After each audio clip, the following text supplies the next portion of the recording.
We are here today with Carole Kirksey, who has been an inspiration to me for years and years because she is so healthy and she looks so beautiful. Despite the fact that she has MS, she has taken such great care of herself with diet and exercise. And Carole, just first tell us a little bit about yourself.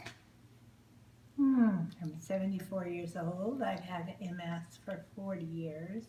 Only been in the wheelchair for the last 8 years, and mostly because I fell and broke my back, my sacrum, my pelvis, and Uh, kind of put me down. And then I broke my arm a couple of years later after that. And so, with MS, if you break something, then it eventually doesn't work anymore if you immobilize it for a while.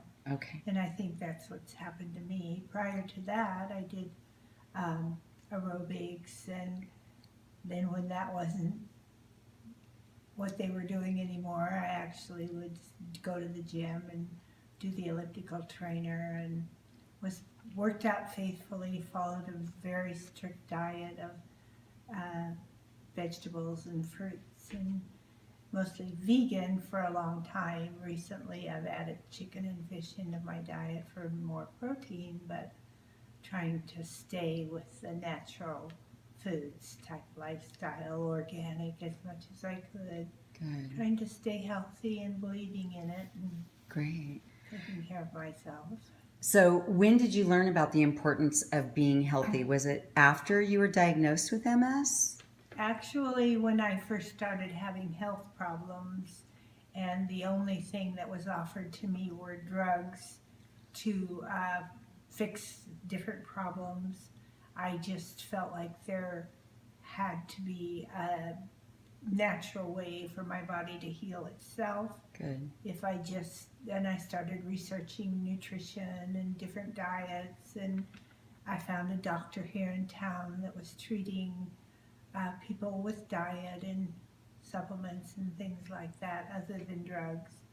So I wanted to go that way instead of uh, the drug route, Good. because I've been very, very strict with myself about any kind of drugs or alcohol or any kind of anything like that. Great. Okay. I figured if my body could heal itself, I'm going to give it every chance it could. That's very smart. So, what was the initial diagnosis 40 years ago? What did they tell you that you could expect? Probably to be in a wheelchair or dead within 10 years. No kidding. Yeah, And that was 40 years ago. 40 years ago. So Yeah. so really you were able to take your own health into your own hands by eating organic food, exercising, and you fought it every step of the way. Every step of the way Great. for 40 years. Oh my gosh. Okay. Great. That's wonderful. So let's talk about the, body, mind, and spirit. We know how you're taking care of your health through nutrition, and you are not able to exercise anymore. Is that I go correct? to physical therapy, and I actually can get up and walk with a walker now, maybe on a good day about 150 feet at a time, maybe Nice. twice. On a bad day, I struggle, but I still try to do it. Okay. Still feel like it's important to keep things moving Hmm. because exercise saved me for so long. I wish I could do it more. I would be out there every day. Hmm. Okay.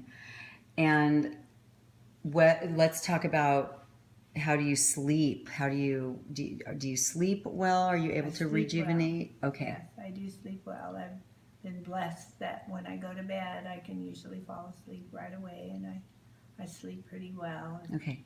Excellent. And so spirit, how do you keep your spirits high? That remains pretty difficult, but I just try. I have good friends and a lot of people that love me, Hmm. and feel connected, and I think that helps a lot. Okay, great, great. How do you deal with stress? Um, does anybody deal with stress well? I just do as best I can and try to, you know, not be stressed. Okay, excellent. Let's shift a little bit over to just aging in general. We want to go, we're going to go bad news, good news. What is the worst thing about growing older? And then we'll finish with what is the best thing about growing older for you? Let's start with the best. Okay. The best thing is that you get wiser and you learn to not let things be so important, because life changes every day and we never really know what's going to happen. And the worst thing is losing my mobility, which, because I just want to move. I have it in my spirit to move, and it's very difficult because I can't. I do as much as I can, as best as I can, but I do miss that cardio high, Understandably which so. I love that. Yes. Okay. What is your greatest piece of advice for other people? Just any advice that you have learned or that you have for others? I think if I had advice, love everyone you can and be loved by everyone you can, because that's really all we have, and that's what's important. Oh, that's beautiful. That's beautiful. Do you have a favorite quote? I can't think of it if I do. Okay. Okay. Do you have a favorite book or author? My favorite author is Mitch Albom. Mitch Albom. Yes. Okay. And I think my favorite book of his was, Tuesdays with Maury and The Five People You Meet in Heaven. Very powerful. Very powerful. Well, you are truly an inspiration, and I know it has been difficult. And, we were just kind of talking a few minutes ago about that famous quote by Leon Eldred. He said, "If I'd known I was going to live so long, I'd have taken better care of myself." And you kind of laughed and said, If I knew I was going to be in this condition, I don't know if I would have taken such good care of myself. Well, I'm glad you did, because you have really brightened so many souls. So many people love you. You are an inspiration to so many. I mean, everywhere you go, your smile, your eyes, Costco, any restaurant, Costco, Warren says you look fresh. You always look so fresh, which is the greatest compliment ever. Thank you, Warren. But you just are. Everybody loves Mama Carole. Everybody loves Carole, Thank you. and you're welcome. Thank you for what you've given to us. A huge inspiration. Do you have any parting words you'd like to share? I can't think of what they would be except live life. Live life. Thank you.